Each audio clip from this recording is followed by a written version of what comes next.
Episode 61, Domain 5 Overview, Monitor and Close, we explore the discipline that transforms risk management from a static plan into a living process. This domain is about vigilance, feedback, and learning. It recognizes that risk conditions evolve daily, shaped by decisions, events, and unknowns. Monitoring ensures that the plan remains relevant, while closure formalizes the end of each risk's lifecycle. Together, they protect project integrity and organizational confidence. Monitoring and closing are not administrative afterthoughts. They are the active confirmation that the strategy is working, that ownership is real, and that lessons are not lost to time or turnover, but captured to strengthen the next initiative. The purpose of monitoring is to replace assumption with evidence. Teams often feel that once a mitigation plan is approved, risk management is complete. In truth, the plan only begins to prove its value through observation and adjustment. Monitoring converts judgment into measurable confidence. It involves gathering signals from the field, comparing them against expected outcomes, and testing whether the risk landscape has genuinely improved. A good monitor distinguishes between the illusion of control and its reality, recognizing when a control works as designed and when it quietly drifts away from effectiveness. Evidence, not optimism, drives good governance. Effective monitoring depends on clear inputs. These inputs include risk indicators, risk registers, and decision logs, each providing a unique view of system health. Indicators highlight quantitative changes, such as defect rates, missed milestones, or financial deviations. The risk register anchors the narrative, holding the latest exposure, ownership, and response plans. Decision logs document rationale, why certain paths were chosen, what trade-offs were accepted, and what was deferred. Together, these sources create a triangulated view of reality. When their signals conflict, the monitoring function must dig deeper, finding truth beneath perception. These inputs prevent blind spots and give structure to otherwise intuitive judgments. Every cadence relies on people. Owners ensure that each identified risk continues to receive attention and resourcing. Sponsors authorize corrective action when thresholds are crossed. Assurance partners, such as auditors or compliance officers, provide an independent lens. Their collaboration transforms monitoring from a routine task into an informed dialogue about performance and resilience. Role clarity avoids the common trap of distributed neglect, where everyone assumes someone else is watching. Defined roles ensure that data leads to decision, not paralysis. The culture surrounding these roles defines whether risk monitoring feels like oversight or partnership. The most successful organizations design it as the latter. One of the central tasks in monitoring is tracking residual risk against appetite thresholds. Every organization defines an acceptable level of uncertainty, whether financial, operational, or reputational. These appetite lines are not barriers to ambition. They are safety rails for rational decision-making. Monitoring residuals helps confirm whether mitigations have meaningfully reduced exposure or merely shifted it elsewhere. When residual risk remains above appetite, escalation must follow, either through additional action, revised timelines, or strategic reconsideration. Residual tracking ensures alignment between tactical progress and enterprise tolerance, linking field realities to board-level expectations.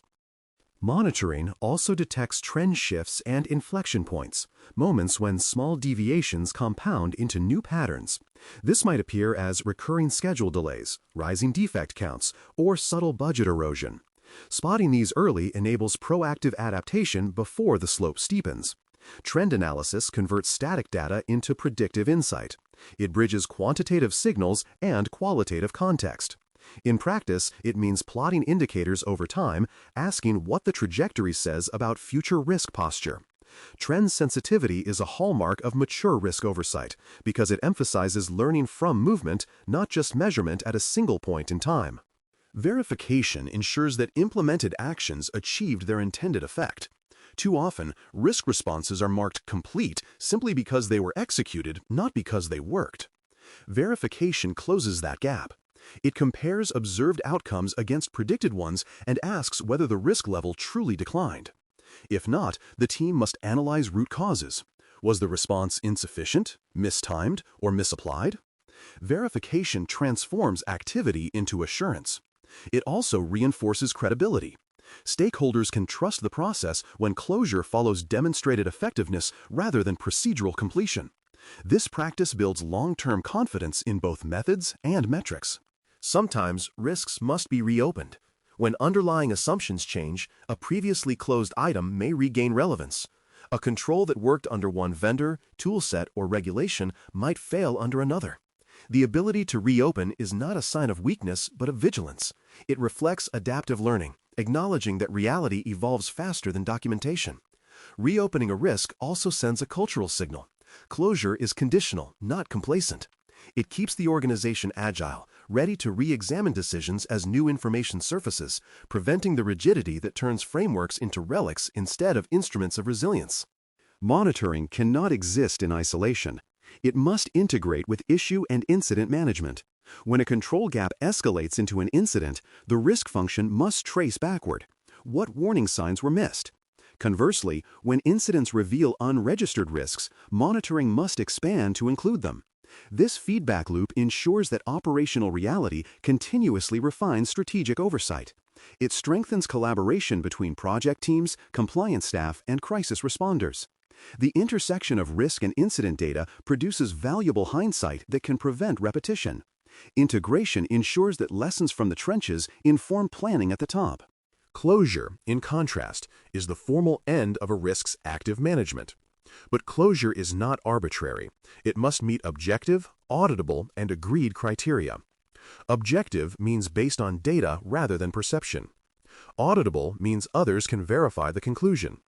Agreed means stakeholders consent that residual exposure is within appetite. Without these elements, closure becomes debate rather than decision. Establishing closure criteria early in the process prevents conflict later. It creates shared expectations and allows project managers, risk owners, and sponsors to recognize success in the same terms, fostering transparency and shared accountability. Archiving learning is the final act of responsible closure.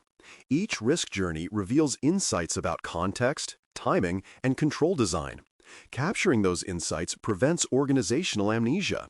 Lessons learned repositories, updated registers, and post-project reviews form the institutional memory that differentiates mature enterprises from reactive ones. These archives must be searchable, current, and accessible, not static folders buried in forgotten drives. By turning experience into reference, organizations reduce repetition of error and accelerate improvement. Learning archives are less about compliance and more about compounding knowledge, each closed risk enriching the wisdom of future projects. Communicating outcomes is just as vital as managing them. Transparency builds trust among stakeholders, executives, and partners. When teams share both successes and setbacks, they demonstrate integrity. Reporting should highlight trends, lessons, and improvements rather than just metrics. Storytelling has a place here, explaining how vigilance prevented loss or how timely escalation saved opportunity. Communication transforms dry results into narrative value, showing that risk management is not a hidden bureaucracy, but a visible contributor to strategy, efficiency, and confidence across the enterprise. In the rhythm of monitoring and closure, vigilance defines maturity. It is the steady attention to evidence, alignment, and adaptation. Monitoring without closure leaves questions unanswered. Closure without monitoring breeds false assurance. The balance between them keeps the organization informed, accountable, and prepared. It turns risk management into a continuous conversation rather than a static report.